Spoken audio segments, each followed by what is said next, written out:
भगवान श्री हरि विष्णु का वाहन पक्षीराज गरुड़ को कहा जाता है। एक बार भगवान विष्णु से पक्षीराज गरुड़ ने प्रश्न पूछा कि मृत्यु के बाद प्राणियों की स्थिति, जीव की यमलोक यात्रा, विभिन्न कर्मों से प्राप्त होने वाले नरकों, योनियों तथा पापियों की दुर्गति से संबंधित अनेक गूढ़ एवं गरुड़ जी की जिज्ञासा शांत करने लिए भगवान विष्णु ने उन्हें जो ज्ञानमय उपदेश दिया था, यह ज्ञानमय उपदेश को गरुड़ पुराण कहते हैं। गरुड़ जी के प्रश्न पूछने पर ही स्वयं भगवान विष्णु के मुख से मृत्यु के उपरांत के गूढ़ रहस्य और परम कल्याणकारी वचन प्रकट हुए। भगवान श्री हरि विष्णु के निर्धारित यह पुराण प्रमुख रूप से वैष्णव पुराण है।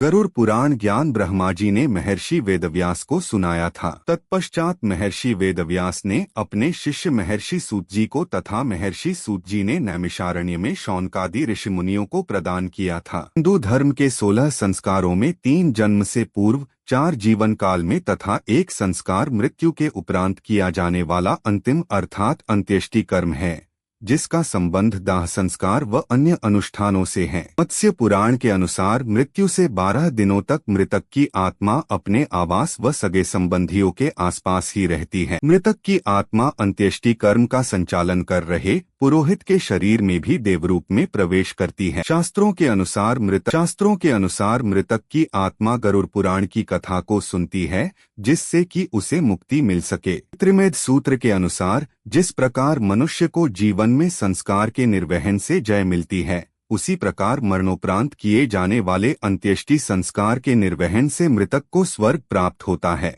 प्रत्येक व्यक्ति के लिए 2 संस्कार ऋणस्वरूप हैं, जिन्हें करना अनिवार्य है। पहला, जन्म से संबंधित जातकर्म और दूसरा अंत्येष्टि कर्म। गरुड़ पुराण में 19,000 श्लोक है, परंतु वर्तमान समय में पांडुलिपियों में कुल 8,000 श्लोक ही उपलब्ध हैं। इस पुराण को पूर्वखंड और उत्तरखंड 2 भागों में विभाजित किया गया है। पूर्वखंड में 229 अध्याय हैं। उत्तरखंड में अध्यायों की संख्या 34 से लेकर 49 तक मिलती है। पूर्वखंड को आचार खंड भी कहते हैं। उत्तरखंड को प्रेतखंड या प्रेतकल्प भी कहा जाता है। गरुड़ पुराण की 90% सामग्री पूर्वखंड में है और 10% सामग्री उत्तरखंड में है। गरुड़ पुराण के पूर्वखंड में विविध विषयों का समावेश किया गया है। इसमें जीव और जीवन से संबंधित कथाएं हैं। प्रेतखंड में मुख्य मनुष्य के मृत्यु बाद जीव की गति और उससे जुड़े हुए कर्मों से संबंधित कथाएं हैं। गरुड़ पुराण वैसा नहीं है जैसा पुराण के लिए भारतीय साहित्य में कहा गया है। इस पुराण में वर्णित कथाएं भगवान विष्णु ने अपने वाहन गरुड़ को सुनाई थी, फिर गरुड़ जी ने महर्षि कश्यप को सुनाई थी। गरुड़ पुराण के पूर्वखंड में भगवान विष्णु की भक्ति और उपासना की विधियों का वर्णन है। प्रेतखंड में प्रेत कल्प का विस्तार से वर्णन के साथ साथ विभिन्न नरकों में जीव के जाने का वर्णन मिलता है। इसमें मृत्यु के बाद आत्मा की क्या गति होती है,